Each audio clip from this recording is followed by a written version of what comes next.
Hi friend, welcome hour another YouTube blog. তো তোমরা সবাই কেমন আছো? আশা করি তোমরা সবাই খুবই ভালো আছো। আমিও রয়েছি মোটামুটি। তো আজকে সকালে তোমাদের দাদাভাই কাজে গিয়েছে, তো ফোন করেছিল। তো তখন উঠে পড়েছি, উঠে ফ্রেশ হয়ে একটু রাস্তার দিকে বেরিয়ে পড়লাম। তো বাজে তখন ঘড়িতে 7:50। তো দেখো আমাদের এখানে গ্রামের চারদিকের পরিবেশটা কেমন, দেখতেই পাচ্ছ। আর এই পাশে মাঠে কিন্তু অনেকেই কাজ করছে, এরা হলো নার্সারির লোক। ঠান্ডার মধ্যে দেখো গায়ে কোনো সোয়েটার নেই, কাজ করছে কি করে। আর এইদিকে মাঠটা দেখো পুরোই পরিষ্কার। তো এখানে ধান লাগানো হয়, এখানে ধান প্রতি বছরই লাগায়, এই বছরও লাগাবে বলেই পরিষ্কার করা হয়েছে। তো এইদিকে দেখো রাস্তাটা কতটা সুন্দর, দেখতেই পাচ্ছ। তো তোমাদেরকে আমি ভিডিওটা করে দেখানোর চেষ্টা করলাম যতটা পারলাম। ভাবলাম যে তোমাদের সাথে একটু ভিডিও শেয়ার করি। তোমাদের গ্রাম কেমন লাগে বন্ধুরা অবশ্যই কিন্তু জানাবে। তো দেখো আমাদের এখানে চারিদিকের পরিবেশ, রোদ্দুরও অল্প অল্প উঠেছে, কুয়াশাও ছিল।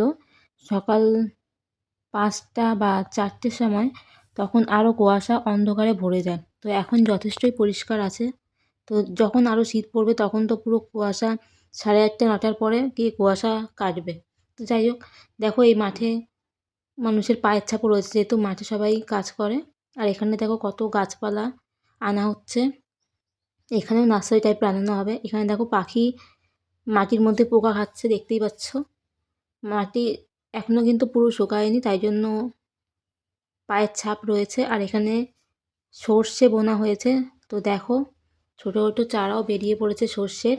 আর এই পাশে আরেকটা মাঠ আছে, ওখানে সর্ষে ক্ষেত এখনও লাগানো হয়নি, তাই এখন আর হয়নি। আর এই যে রাস্তার পাশে দেখো সর্ষে লাগানো হয়েছে, কি সুন্দর ফুল চলে এসছে, দেখতেই পাচ্ছ। যেহেতু সামনে সরস্বতী পুজো চলে আসছে, তো এখন তো সর্ষে এই টাইমটাতেই লাগানো হয়, ধানও এই টাইমে লাগানো হয়। তো ধানের অনেক নাম আছে, আমি সব জানি না, তাই তোমাদের বলতে পারছি না। তো সর্ষে ফুল কী সুন্দর লাগছে বন্ধুরা, তাই না? তো তোমাদের সর্ষে ফুল কেমন লাগে অবশ্যই কিন্তু জানাবে। আর সর্ষে বাগান তোমাদের কেমন লাগে সেটাও কিন্তু জানিও। আর তোমরা যারা গ্রামে থাকো তারা তো গ্রামের পরিবেশ জানো। তো যারা গ্রামে থাকো না তারা আমার ভিডিওর মাধ্যমে দেখে নাও কত সুন্দর পরিবেশ গ্রামের। তো দেখো সূর্য মামা উঠে গেছে, দেখা যাচ্ছে। তো আমার ফোনে অত একটা ভালো করে দেখাতে পারি না, কারণ আমার খুবই সাধারণ ফোন। তো যাই হোক, দেখো আমাদের বাড়িতেও কিন্তু অনেক ধুতরা ফুল হয়েছে। সোমবার করেই পুজো দিই মহাদেবের, তাই জন্য অন্যদিন আর ধুতরা ফুল পুজো দিই না।